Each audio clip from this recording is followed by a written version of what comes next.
Oh, let me shove in a note here. I just went back a few minutes to review this thing about revelation. I was reading something the other day that somehow communicated to me that the book of Revelation is written in this. That's right, it was a book that really is a secular dismissal of all religion, really. At least it seems to amount to that superficially. But it pointed out that because of the fearful intolerance of world religions, a book of Revelation is written the way it is to hide what you really want to say against the current reigning religion and all its faults.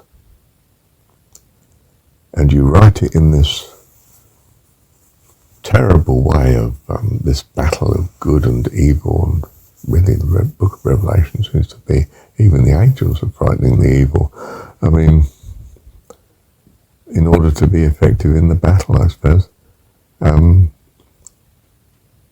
you think, oh, this is just an appalling book. It's got nothing of the goodness of God and loving kindness and so on in it. It's all fire and judgment and brimstone and plagues and so forth and wiping people out. It's a way of hiding a teaching that the state religion will not tolerate, but still somehow maintaining the truth. If you look beyond the obvious fantasy of the story. You know, I mean, the book of Revelation is about the most horrendous angels and attitude of God. You couldn't love this God, you'd be terrified, frightened to death of him. Well, of course, that also is saying something about the religion of the day. It was terrible, and you were frightened to death of him.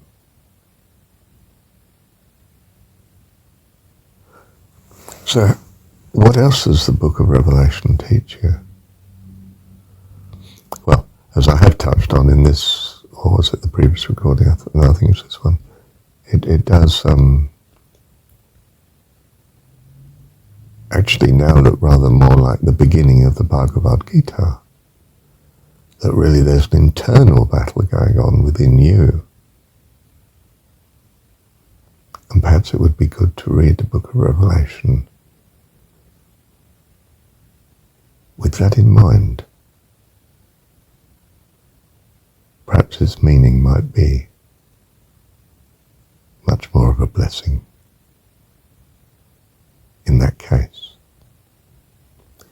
How are you to know that that is how it is to be read when you're first confronted with it? Perhaps by the prologue, which is ostensibly presented as Jesus dressing down his, is it 7 churches? I don't know. You know, Pergamon, Ephesus, and Thyatira, and those, and what was wrong with each one. They are definitely, if you think of it, very clearly saying what the faults are that can be in us personally. You know, neither hot nor cold. You know, I would that you were either hot or cold, not in between. That somehow that's going to get us nowhere. In other words, your will needs to be much stronger. In Paramahansa's sort of view, you need to be very definite. tenacious for good. Not ruthless, of course, for good. That would be absurd.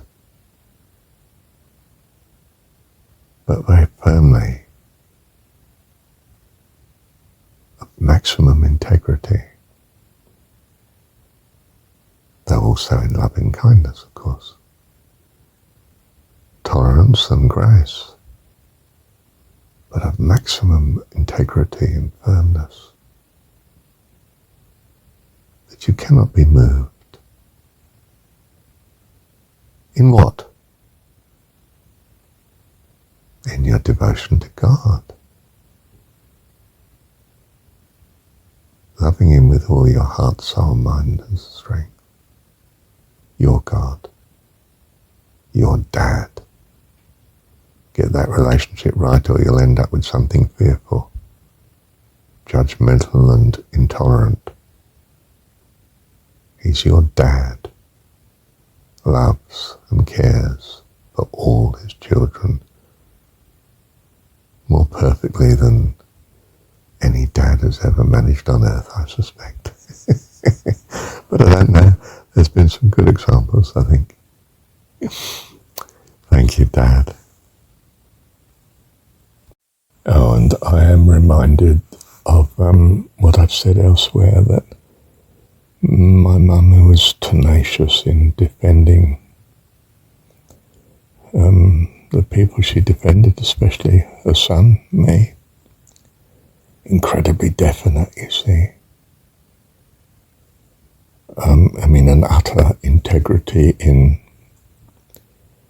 being your champion. And she saw her brother, poor chap, as weak and ineffectual. A good man, but what was the point in that? If he had no impact on the injustices around him, including the injustices to himself. He's just weak,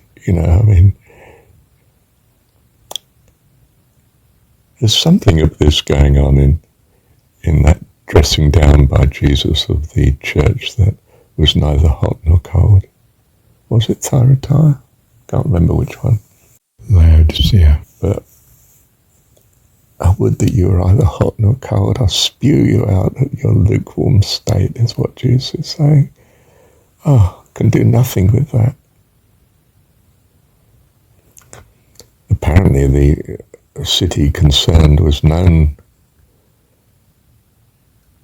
by the nature of the waters in neighbouring cities, one which was volcanic and the river was presumably pretty warm, pretty hot, and the other city where the river was presumably too cold, came from the mountains, I suppose, and the church in question that was being dressed down by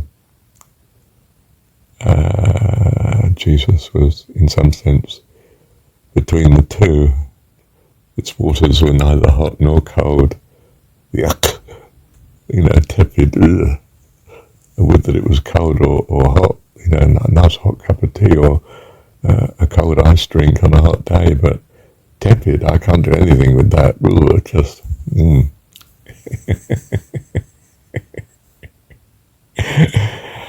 Thank you, Dad.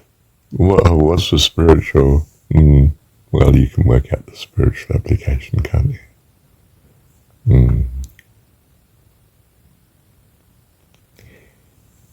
Incidentally, features about people that we take to be bad. My mum's fierceness. Well, it's right in some ways.